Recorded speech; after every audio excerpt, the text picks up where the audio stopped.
1984. Apéndice. Parte 3. Toda una serie de palabras que, como quedaban englobadas por un solo término comprensivo, ahora podían ser relegadas y olvidadas.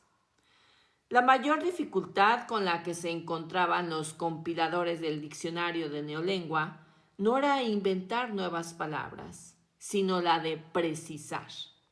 Una vez inventadas aquellas, ¿cuál era su significado? Es decir, precisar qué series de palabras quedaban inválidas con su inexistencia. Tal como ya hemos visto con la palabra libre.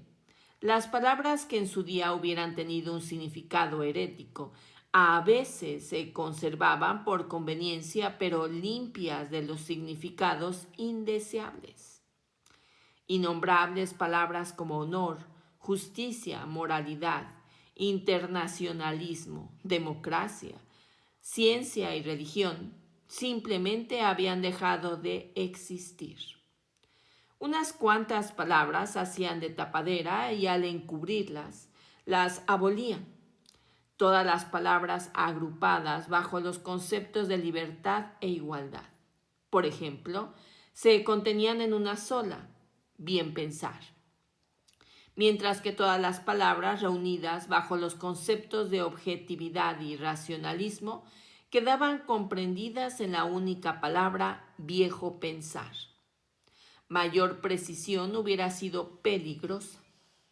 Lo que se requería de un miembro del partido era un punto de vista similar al de los antiguos hebreos, que sabían sin saber mucho más, que todas las naciones aparte de la suya adoraban a dioses falsos.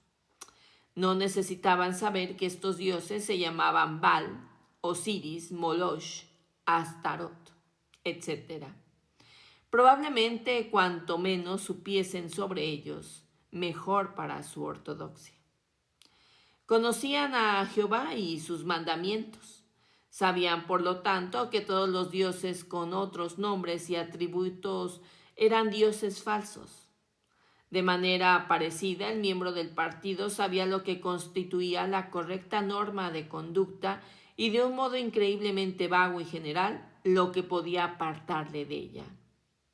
Su vida sexual, por ejemplo, estaba totalmente regulada por las dos palabras de Neolengua: sexo-crimen, inmoralidad sexual, y buen sexo, castidad. El sexo-crimen cubría infracciones de todo tipo: fornicación, adulterio, homosexualidad y otras perversiones, y además el coito normal practicado por placer. No había necesidad de nombrarlos separadamente, ya que todos eran igualmente de culpables y merecían la muerte. En el vocabulario C, que consistía en palabras técnicas y científicas, existía la necesidad de dar nombres especializados a ciertas aberraciones sexuales, pero el ciudadano normal no las necesitaba. Este sabía lo que se quería decir buen sexo, es decir, el coito normal entre marido y mujer, con el solo propósito de engendrar hijos y sin placer físico. Por parte de la mujer, todo lo demás era sexo-crimen.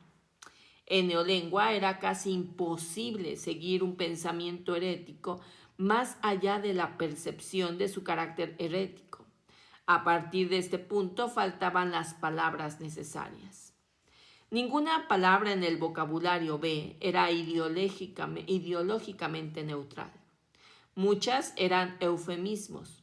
Palabras como, por ejemplo, goza-campo, campo de trabajos forzados, o minipax, ministerio de la paz, es decir, ministerio de la guerra. Significaban exactamente lo opuesto a lo que parecía indicar. Algunas palabras, por otro lado, traducían una franca y despreciativa comprensión por la naturaleza real de la sociedad de Oceanía.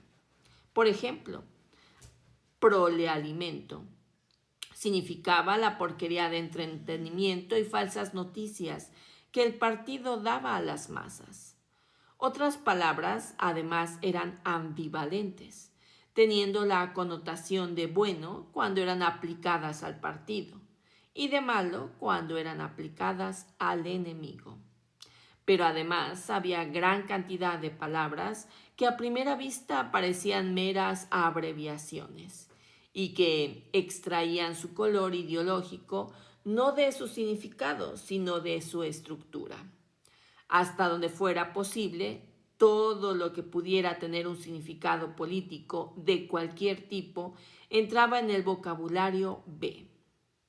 Los nombres de organizaciones, grupos de personas, doctrinas, países o instituciones o edificios públicos habían quedado recortados de forma muy sencilla, es decir, una sola palabra fácilmente pronunciable con el menor número de sílabas y que conservaban la derivación original. En el Ministerio de la Verdad, por ejemplo, el departamento de registro donde trabajaba Winston Smith se llamaba RegDep. El departamento de ficción se llama FicDep. El departamento de teleprogramas se llamaba TeleDep, etc. La finalidad no era solo ganar tiempo.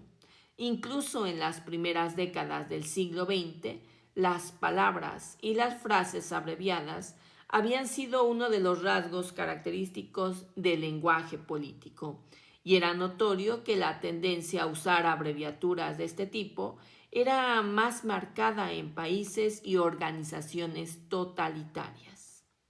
Ejemplos de ello son palabras tales como nazi, Gestapo, Comintern, Imprecor y Agitrop. Al principio esta práctica se había adoptado instintivamente, pero en neolengua se utilizaban con un propósito consciente. Habían observado que abreviando un nombre se estrechaba y alteraba sutilmente su significado, perdiendo la mayoría de las asociaciones de ideas que de otra manera habrían mantenido. Las palabras internacional comunista, por ejemplo, evocan la imagen polifacético de solidaridad humana. Banderas rojas, barricadas, Karl Marx y la Comuna de París. La palabra Comintern, por otro lado, solo sugiere una organización tupida y cerrada, con una doctrina concreta. Se refiere a algo tan fácilmente reconocible y limitado en su propósito como una silla o una mesa.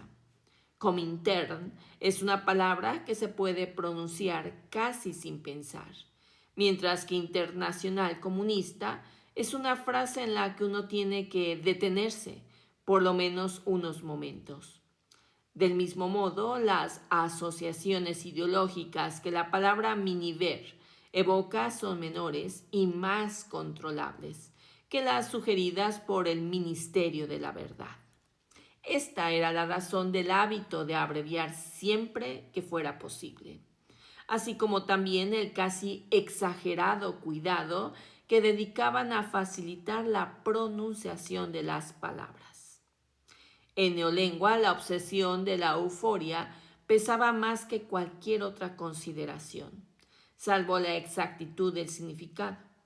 Si era necesario, siempre se sacrificaba la regularidad de la gramática en aras de la euforia, y con razón, ya que lo que se requiere, sobre todo por razones políticas, eran palabras cortas y de significado inequívoco que pudieran pronunciarse rápidamente y que despertaran el mínimo de sugerencias en la mente del parlante.